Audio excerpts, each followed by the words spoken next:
Welcome back to the Brutally Honest. Ooh, I almost said that wrong.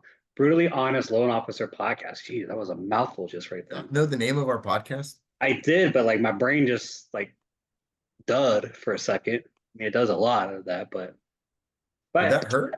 it did hurt a little bit. It hurt. The Do you want to smoke, restart this? the smoke come out? Nah, we don't ever restart no more. After our first, remember our first episode? How many Oh times did we have goodness. to pause it and figure it out? And no, now we just go with it. It is what it is. We are human beings. We Yeah. make mistakes, and that's what happens. But so, ready? We want to drive right into it? Yeah, let's jump in. Let's go. What are we talking about today, Stephen? We are talking about. Oh yeah, see, look, I'm totally up. I am Stephen Brock with the mortgage firm, and this is my partner in crime, Mr. Derick Brown. Hey everyone. God, people are like, I can't believe they still do this. But all right. So yeah, 23 episodes in. and we mess it up still. That's all But right. today we're going to be talking about down payment assistance. So how much do you really need for a down payment? Okay. So I would say this is probably one of the number one topics when it comes to mortgages. How much should I be saving? There's been countless times where I've talked to somebody, we really want to buy a house. However, we're saving for our down payment. And then there's also times where like I've had that conversation with somebody and they are saving because they've got like a couple grand and they know they need a little bit more.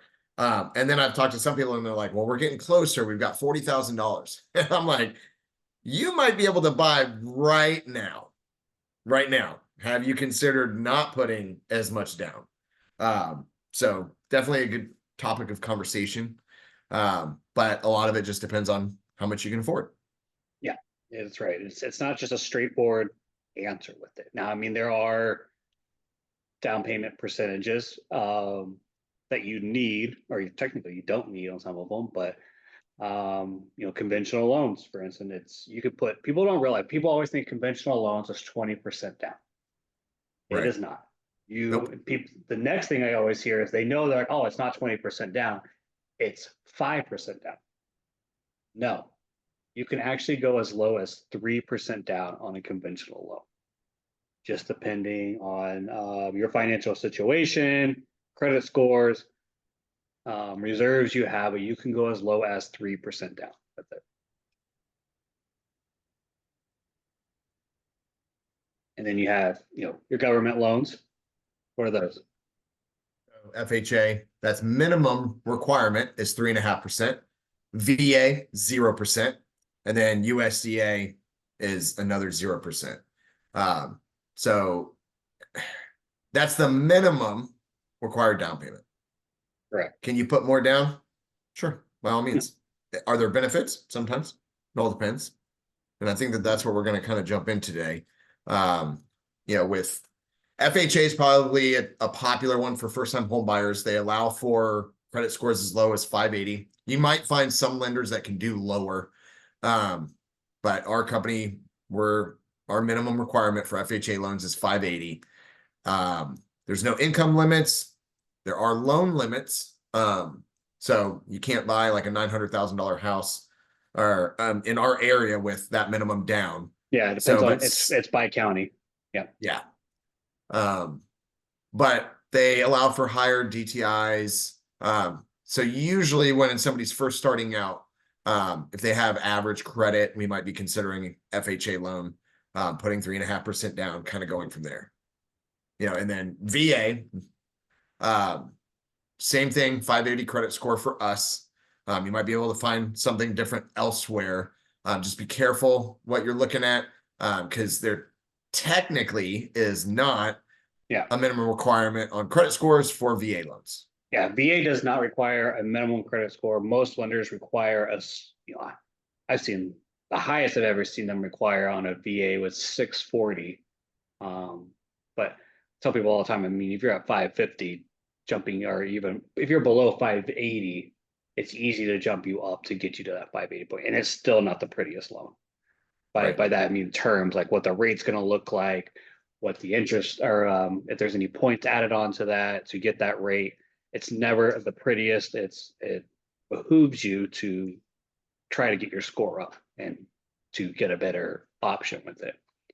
But you said it's no minimum score, zero down. What's great also though, since we're talking with down payment, is with the VA, there is no mortgage insurance, no matter how minimum or how low, I guess I'm gonna how low of a down payment you put, where FHA, you have mortgage insurance. Conventional, you have mortgage insurance if you put under 20% down. So there's What if and you that put 20% down on an FHA loan? You gonna pay mortgage insurance? you are. You For will how long? for 10 years. 11. Well, after the 10th year, it drops off. So your 11th year. I was always well, told 11. I've never yeah. seen anybody I've never had somebody put 20% down on FHA loan. So it's FHA. If you put 10% down, your mortgage insurance will fall off after the 10th year completed. So your 11th year of the loan, it will fall off. Right. Now, you will probably refinance or sell that house before that happens. Correct. Even if you refinance for the same rate into a conventional loan, the just getting rid of the mortgage insurance would be smart to do on it. Right. With the conventional mortgage insurance, even if you put 3% down, eventually it falls off when you're at over the 20% loan to value with there, Right. or All right. 80%. So tell me more about USDA. So USDA 0% down. So similar to VA, but at least you don't have to be a veteran for it. But the actual to do this loan, it depends on where the property is actually located at. So it's meant more for a rural area, and it also goes off of there is income guidelines on it too, how much you can make, where that property is located. So half the time it is we're pre-approving the borrower, and then we're pre-approving the location or the house itself to make sure it can go to that. So Right. we have a lot of listing agents that will call when they have something that's in a rural area and be like, hey, can this go USDA? Am I even allowed to accept this kind of offer on there? And we run the numbers or run the location and say, yep, you can take a USDA loan on that. Now it's just up to the borrower to make sure they make the right income for that property. Right. Yeah. I've done USDA loans in the past, but more recently with higher interest rates, it's been a little bit more difficult because their debt to income ratio requirements are a lot tighter. And so, yes, there's a benefit of 0% down. There's a benefit of the lower mortgage insurance.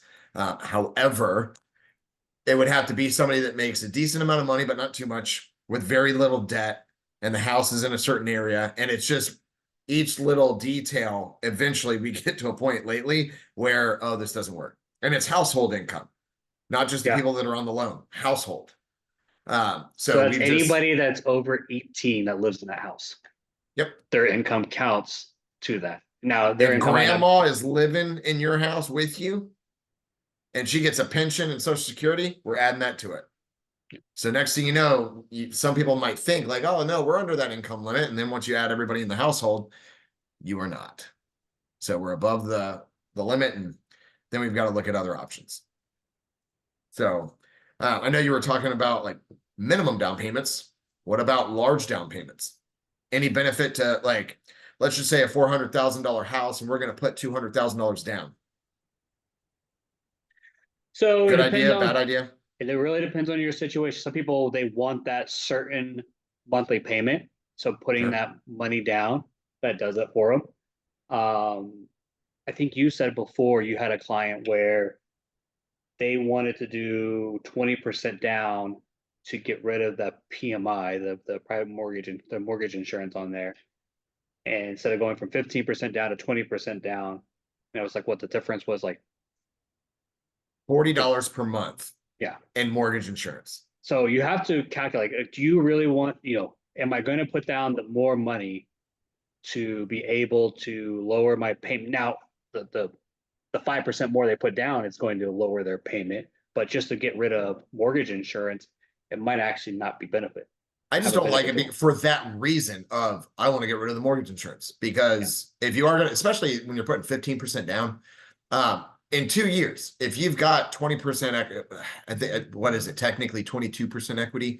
Then you can have the mortgage insurance come off after 2 years. You might have to pay for an appraisal, but okay, That's, great. yeah, that's not to refi. That's just to have it fall off. Just to have it taken off. You're not refinancing. You're just reaching out to your servicer saying that I have more equity than when we bought. I want to remove the mortgage insurance. Almost every single servicer should understand what you're asking. And so then most likely you'll get an appraisal done, show the value of the home's gone up, mortgage insurance comes off. Fantastic. That's for conventional loans. So just for that reason alone of we're going to put 5% down more, on a $400,000 purchase, $400,000 home, that's an extra $20,000. Yeah. So like sometimes it just doesn't necessarily make sense if that is your only reason. You know what I mean? Yeah. So it would lower, like you'd remove the mortgage insurance. Yes, you would lower your payment by a little bit. But what could you do with $20,000 if you kept it in the bank? Yeah. What if you invested that? Because I mean, I always tell people the equity in your house is your real estate piggy bank, but it doesn't gain a Right. lot of money. It gains value, but it's not tappable easily. It's not liquid. So could you take that money that you were saving monthly, the down payment and whatever you was, $40 a month is what they were going to save. Can you take that 20 grand and go put it in a different kind of an investment that would get you more than the $40 a month savings? Right.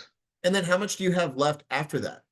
So if you're leaning towards, we want to put the 20% down, and then that's going to leave you with like $6,000 in the bank. I don't think you should do that. Yeah. And just don't keep a bigger cushion. That way, if something does go wrong, something happens, you have something break on the house or your car breaks down, you're not now trying to take out another loan to pay for it. You just use your cash reserves, and then you're not taking on more debt.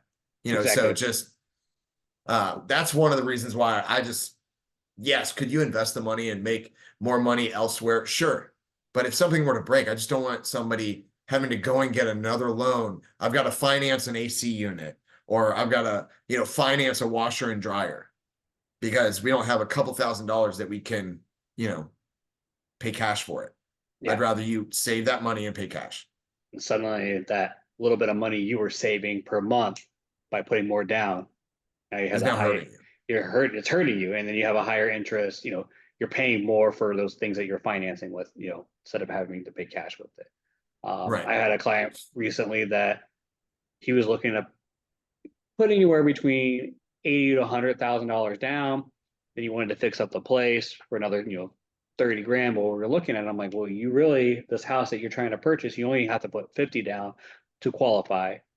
And it gave him a lot more breathing room. Yes. He was like, oh, I can do my renovations and still have 20, 30 grand sitting in the bank. He was like, I'm way more comfortable doing that than put all that money down. We have a customer right now.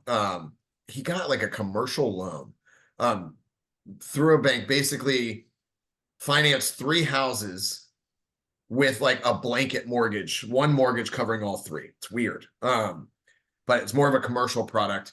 And so then like everything was tied up in the properties. He's got this big mortgage. So we're actually doing a cash out refinance on all 3, refinancing one mortgage, but taking out 3 separate ones. He's going to get over $100,000 out. He's made renovations and stuff like that. We're also paying off a ton of debt. He had something like $50,000 in credit card debt, and they just had no cash flow at the time. No cash flow whatsoever. So now like doing this refinance is allowing him to breathe. It's putting money back in the bank, not, just in equity and stuff like that. So if you have a ton of money saved, let's just say you've got $300,000 in the bank and you want to put $150,000 down because that helps you get to a comfortable payment, by all means, go for it. But do you have to? No. Could you potentially do something different? Sure. And there's so many different avenues. Like, I mean, if you were to put $20,000, in a 529 for kids' college, what it would be later if the kid's 1 year old in 18 years, by the time you'd have to consider college, it'd be so much more than $20,000. Yeah. And with those accounts too, the more you put in at the beginning, the compounding interest is what helps you. So if you're thinking we're going to put $5,000 a year in, until we get to a certain thing, if you can start with 20, holy smokes, you're way ahead of the game now. That's the same thing with S&P 500, a little index fund, money market accounts, Yeah. stuff like So that. I think if it's, when it comes to your down payment, we know the minimums, but it's, hey, be comfortable with it and what you can do. If it's 20% down, fine, it's 20% down for you. If it's 3% and you take that money and having a little nest egg or whatever the case may be, then just make sure you're doing what is comfortable for you. So what I would hate to see is somebody, like you said, is to buy the house, put all their money into it, and then something happens Right. and they have no money to do anything. But since we're talking about all the down payment and people having the money to do things, what about if they don't have the money? What are their options then? That's when we would look at down payment assistance programs. Exactly. I think it is one of the, I want to say most misunderstood, but maybe most overlooked. A lot of people don't even think about it, that they qualify for these. They think there's certain things that they need, that they don't have. But Well, and I also think that there were some ugly ones back in the day. yeah, So maybe some people tried and it was just not as appealing, or does this really make sense? And there's some programs where, it comes with interest, you've got to pay interest. I don't know. yeah, Back in the day, like if you had like a monthly mortgage payment plus you were paying off the down payment assistance funds, and then if you sold within a certain amount of time, you owed all of it back, and all this like different stuff, even though you've been paying on it, that's one of those things where it kind of gets tricky. But I think that there's a lot of programs available now that aren't tricky, yeah. simply beneficial. Some of them, well, since we're in Florida, so Hometown Heroes is coming back out here in a month and a July half. 1st, baby. Be Hometown huge. Heroes is back. So what's great about this one is one, it gives you it has a slightly lower than market interest rate. So that helps. The other whatever you borrow from the state for your down payment assistance, you owe that back only when you Right. sell the I house. describe it as a silent second. Derek, what do you Yep. mean by silent second?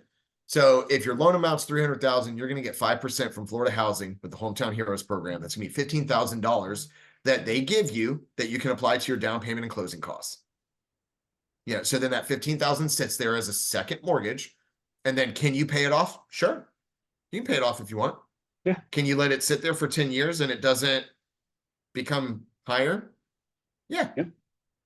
So then 10 years from now, if you decide to sell your home and your home's appreciated by $150,000 and you still owe that 15, well, they're just going to take that right off the top. No big deal. Just like you pay off your current mortgage, they're going to pay off the second as well. But if it was 15 today, in 10, 20 years, it'll be 15. Yeah. So when you really think Whatever about you it, what if you borrow, got $15,000 in the bank right now? Well, what if you could borrow this for free? 0% interest. Why? I mean, save the money now. Like I would keep the money in the bank if I had the choice. it's also a lot of people is like, okay, well, maybe I need, this house isn't perfect for me. I have some money, but I don't have enough to fix it up, pay for down payment, closing costs, and fix it up. Well, this is helping me. I get an extra Right. 5%. Like, okay, that goes down payment and closing costs. So now when I go in there, I can do the things that I want to make the house, my home, update bathrooms or whatever the case may be. Like it gives you that ability to do that Right. with it. There's so that's one of the big ones. Florida has, There's other ones within Florida Housing too. yeah. So their Florida Assist program, the bond program, a lot of those are super beneficial. Bond allows for a non-occupying co-borrower, and we don't have to include their income in the income limit. That's beneficial sometimes. So I don't know. I mean, if somebody's, what do we say countless times? Time in the market is better than trying to time the market. So if you're trying to save up for a down payment, you've got a little bit saved, but you could buy a house now using one of these down payment assistance programs. Do it now. I'm gonna pull up this statistic that I saw somebody post. Because a lot of people are like, oh, I'm just gonna, sit there and try to time the market.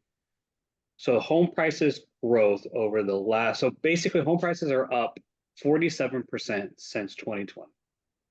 Home prices growth over the last 4 decades. In the 90s, they went up 30.1%.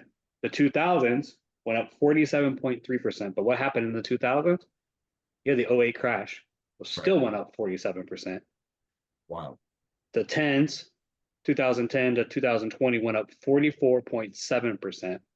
And then, like I said, since 2020, it's gone up 47.1%. Terrible idea to buy a house. Yeah, horrible. Let's just wait. Sounds horrible. So, yeah, there's so many down payment assistance programs out there. I mean, there's ones. There are programs out there to help with the interest rate, to lower the interest rate because you're buying in a certain area, like Home Run, Home Path. What are the couple of other ones that We just help? got, yeah, there's several. We did like a Chase Community Lending one where we got a lower rate and a credit to the buyer. So there's And then a also, lot. I mean, Fannie Mae, Freddie Mac, they've got their Home Possible and Yep. Home Ready programs that aren't necessarily for only for first-time home buyers. Just a matter of whether or not you qualify for with their income limits and stuff like that. So there's a ton of programs out there that can help you get a lower rate or help cover your closing costs. Now, I will say that there's not really a program out there that's going to offer you a much lower rate and cover your down payment and closing costs. That's asking for like a unicorn. Yeah, you kind of get one or the other. You know, that's why the hometown heroes is such a benefit. Is you get a lower rate, not significantly, but let's just say rates are like but there's no cost to it. Almost everyone right now is paying points to a degree. Exactly. For their rate. Interest rates cost money. You get that hometown heroes program with it. You get the state regulates it. So this is the rate. Right. There's no points. This is the rate. You get your 5% of your loan amount for down payment assistance and closing costs. A minimum of $10,000. You have to take at least $10,000 out. So you get that. It's a huge. I mean, it's going to go quick this year, like it did last year, but we were doing them left and right. We already have people already under contract now. Yeah, we've got people under contract now closing after July 1st. So come July 1st, we'll reserve the funds. And then, I mean, they're already fully underwritten at this point. So no, it's people great. Are under contract for a house ready to go. The seller knows, hey, we're having a longer closing. We're having it until, a couple of days into July. As soon as July 1st hits and those funds come available, we reserve them, boom, close. Right. Yeah. So, and last year I had several home buyers that got money back at closing. Like their earnest money deposit was given back to them because we got a seller credit on top of the down payment assistance. So if they put $3,000 in escrow when they went under contract, we were able to get that back. Which is amazing. Yeah. So, I mean, customers buying a house with like less than $1,000 out of pocket. Come on. Now, if you are one of those people, should you sell your house in 8 months or a year later? No, should not. There's a good chance that as you're paying down your mortgage, if you ever look at an amortization schedule, it is not that pretty in the first couple of years. The idea would be for you to use these programs to purchase your home and live in it for a few years. Yeah, that's exactly what this is for. This is for you to have a home for the next 3 to 5 years at minimum, gain some equity in it, be able to pay back down that program when you decide to sell. Right. It's to get you in, to get you away. But that's also just buying a house in general. I mean, even if you weren't doing down payment assistance, if you put 5% down, once you add in closing costs and stuff like that, you've got equity in the home. But then if you were to turn around a year later and you're gonna have to pay closing costs and everything on the seller side, pay for a real estate agent. I mean, by the time everything's said and done, you may not have net proceeds. Exactly. So it really just depends, unless you're in like an area that the home prices just skyrocketed, maybe. But on average, it's not as beneficial to sell, 1 year later. So especially with these programs where we're borrowing money, the silent second situation, you will have to pay it back if you ever refinance or sell. But the goal would be to be living in it for a few years at least. So what else you got on down payments? What's the largest down payment you've ever had? Money wise, I know I've had somebody that's put 50% down. I'm trying to Yep. think. I want to say it was like a little over 400,000. Yeah. I've had it all over the place. Minimum down payments. I've had customers putting 50% down. I've got an investor when he buys investment properties, he puts 50% down, does a DSCR loan. That's something we should also mention. Like, we're talking about primary homes when people are buying the house that they are going to live in. Yeah. If you are looking at buying an investment property, it's a minimum of 15% down. However, if you're looking at what the mortgage insurance and rate and everything would be, if you're buying an investment property with 15% down, probably going to be ugly. You're most likely going to be looking at 20 to 25% down for investment properties. Yeah. If you're putting 15% down, it's because you found the perfect deal and you can't pass it. And that's all the money you have for it. Right.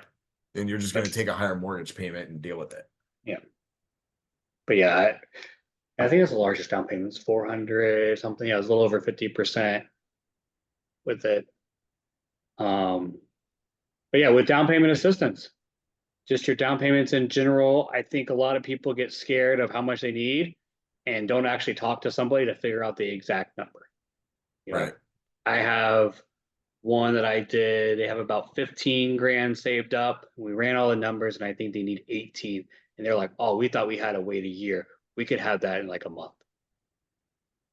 Just be a little more Fantastic. tighter on things. You can also, if they needed it In really the to, meantime, they could get a gift. Technically, they could probably go under contract now. yeah, Get a it could gift. be. It's like, oh, hey, you're gonna have this money by closing. That's when you need it. Right. Get a family to help you pay for it. Why In the you meantime, close? yeah. So I think you just, in general, down payment assistance, reach out to somebody, talk to us about it, see exactly where you're at. It's all about finding, the right balance for what you're looking to do monthly in your financial health, and then, having the home ownership dream of Right. where's that sitting at? Yeah. And don't just read everything online and, anything you read online, take it with a grain of salt. Talk to a trusted mortgage loan officer to find out, what you really either need to put down or could put down, or what that does to the payment, interest rates, stuff like that. I had a customer reach out to me saying some stupid video about the Biden administration. It was all about the LLPAs. So loan level pricing adjustments. And he's like, is it true that a first-time home buyer with a low credit score putting lower down is going to get a better interest rate than if I were to have a higher credit score and put more money down? No, that's not what that means. There's pricing adjustments, for every single rate and every single little, down payment, credit score, stuff like that. But there isn't a world where somebody with a great credit score putting a significant amount down is going to get a worse rate. It's just the cost of that rate is going to be, it's the cost of it, not the same rate, so stuff like that. So Yeah, it makes headlines. That's what it is. Remember, right. headline, what sells, but you actually read into it is what I mean. It's what we just seen with the whole, like, oh, are the rates going to go up? Are they going to go down? And the Fed kind of comes out and says, hey, we're going to hold still.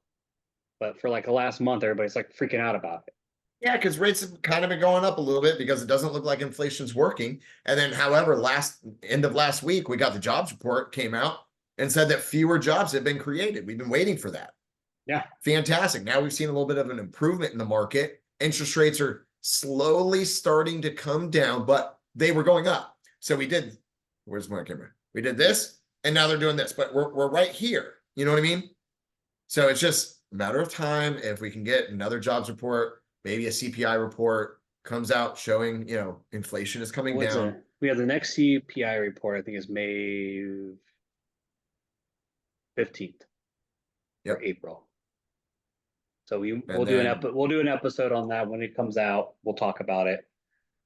Kind of mortgage market update, what's happening out there. with this. So be tuned for that. But this was our episode on down payments and down payment assistance. Anything else to add? Good, man. Thank you for everybody listening. Any questions or comments, feel free to let us know. I'm Derick Brown. This is Stephen Brock, loan officers with the mortgage firm, and this is the Brutally Honest Loan Officers Podcast. Thanks for tuning in. Thanks, guys.